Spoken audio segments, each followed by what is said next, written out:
So how's it going, everybody? Today we're going to be diving into Tesla news. Tesla's been all over the news lately over the past month and what seems like months if you go back, with everything from the Plaid S Plus deletion, removing the lumbar support on the passenger side of the Model Y, record deliveries for the company, Model 3, Model Y being over 200,000 for the quarter, which is huge, on their way to 1 million vehicles, constant price increases, removal of radar, the dropping of the 5-star rating, and then getting it back, and everything in between. So sit back, relax, you guys are watching The Tall Tesla Guy.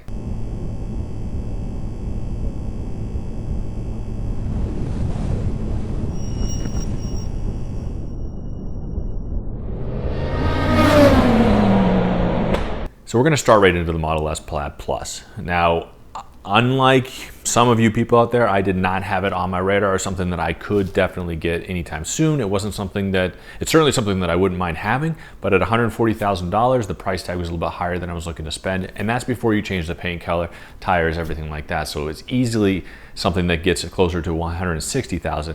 Now, outside of being a rival for the Lucid Air or some of the other fancier, super high-end vehicles, and even getting closer and closer to their Tesla Roadster price tag, the Model S Plaid Plus was definitely going to be a niche type of vehicle. It doesn't completely surprise me that Elon removed it or pulled it away, but his response to the removal as to why was something that kind of puzzled some people. In a Twitter response a few weeks back anyway, Elon Musk said that the Tesla Model S Plaid was just too amazing of a vehicle that we didn't need the Plaid Plus. Now that sounds great, and I'm sure that's true. The Model S Plaid probably gets under 2 seconds 0 to 60. The Plaid Plus was supposed to get under 1 second 0 to 60. Rocket engine, SpaceX, all that kind of stuff. And it seems like either the technology isn't quite there for him to do it, it's cost prohibitive to even get to that point, or they just couldn't get the approval to make it. Maybe it was too fast of a vehicle. Who knows? Who knows what happened? It could be tied to that microchip shortage that a lot of companies are still facing today. Well, I don't know if we'll ever actually know, because Elon is a little bit vague when he talks about some of the stuff, and he usually communicates through Twitter since they don't have a PR department anyway. But nonetheless, if the Model S Plaid Plus was on your Christmas list, you may have to wait a few years before you actually get it. You're gonna have to stick to just the Model S Plaid. And then moving on to some other things, Tesla Model Y. You guys know I have a 2020 Tesla Model Y. Absolutely love the vehicle. However, you're going to notice that when you order it now, you're actually going to be waiting at least a couple of months before you get it. Chip shortage came into play there, and this is coming off the heels of a fantastic quarter that Tesla had. Over 200,000 vehicles were delivered. Now, they're not all Model S, or they're not all Model Y and Model 3s, but the majority of them are. If you looked at their deliveries from last year, when they had a record-breaking year, almost 85% of them were Model Y and Model 3. And then the Model 3, being the best-selling EV in the world, was quickly, or will be quickly, eclipsed by the Model Y as they move forward, especially since they have the plan out in Giga Shanghai that's producing the Model Y. Over in Giga Berlin, they're going to be producing the Model Y. I have no doubt that it's going to surpass the Model 3, and with 200,000 delivered in this quarter, I'm guessing that the majority of it's going to be the Model 3 and the Model Y, if not just the Model Y alone. However, as you guys notice, the deliveries are still halted. You're going to see a couple of months before you get your new 2021 or even probably into 2022 Tesla Model Y because of this chip shortage, because of the supply shortage. Who knows? Maybe he's even holding out to change the battery to that 4680 battery they've been talking about forever. The 4680 battery is going to give us over 500 miles of range, according to Elon during Battery Day of last year, almost 10 months ago.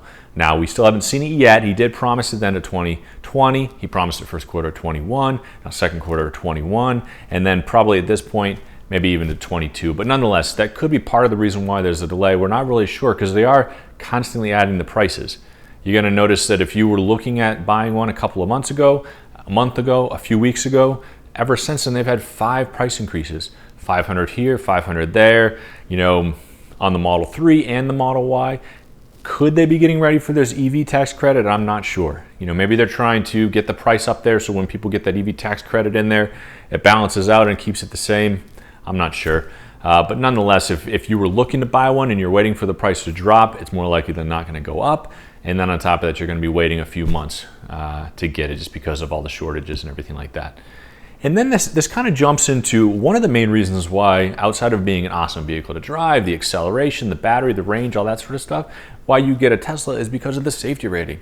The NHTSA gives it a 5-star safety rating. In fact, the NHTSA said that this was the only vehicle that they were not able to flip over, and in the test they show a Model X, it still couldn't flip over. The Model Y being slightly lower, but they couldn't flip it over nonetheless.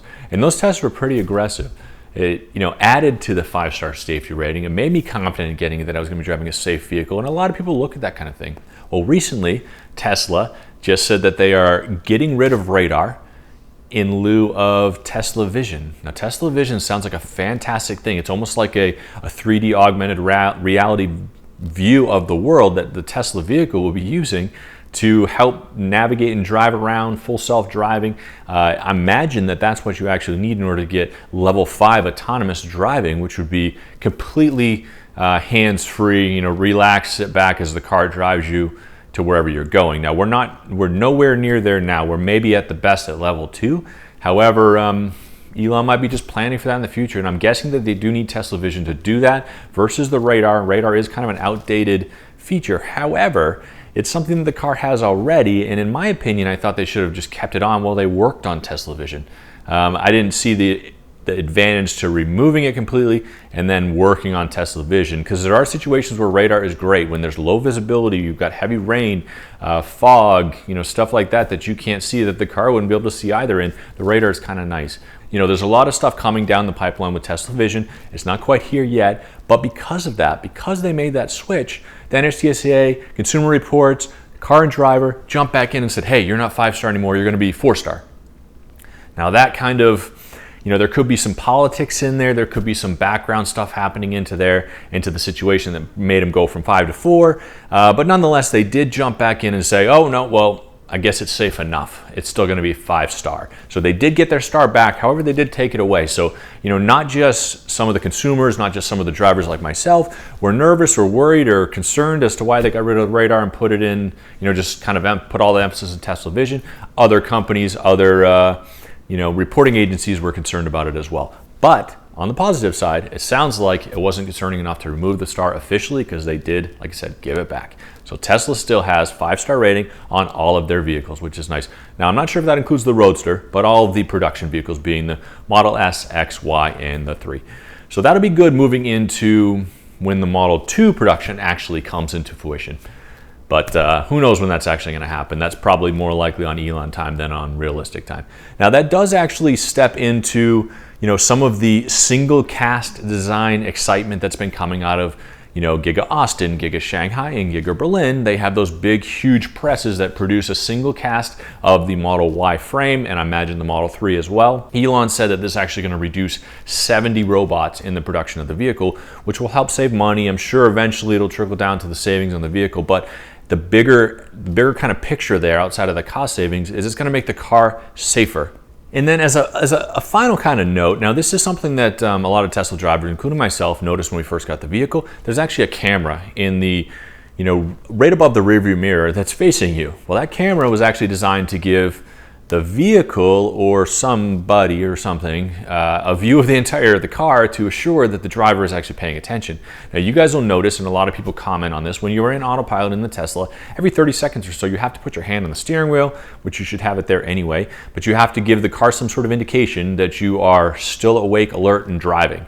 Right now, the car may be driving for you, but you are there ready to take over at a moment's notice. The car is not fully autonomous, and they don't make any claims to say that it is. The full self-driving is even full self-driving with an asterisk, right? So that camera has reportedly been turned off, right? So we have a 2020 version Model Y. The camera's there, however, it's supposedly never been on. I can't confirm that it has or hasn't. I know some hackers have gone to the car to say that it is not turned on, but they have the capability of kind of flipping the switch.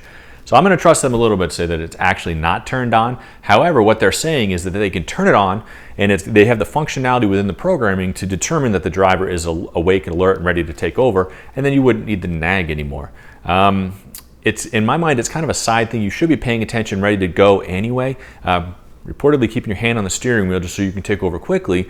However, it is nice to be able to put it in autopilot and then not have to, constantly move it, because you jerk the steering wheel, gets it out of autopilot, you make sudden movements and that kind of thing, and the car gets mad at you. So, having that camera facing you would be nice to reduce the kind of nag a little bit. So, these are just a couple of things that have been going on in Tesla news lately. Some couple of things that jumped out at me as exciting, or maybe something that's going to make you save your money on the Model S Plaid Plus if that was in your wheelhouse. So hey, I hope you guys are having a fantastic day so far, week, everything like that. You were able to do some celebrating.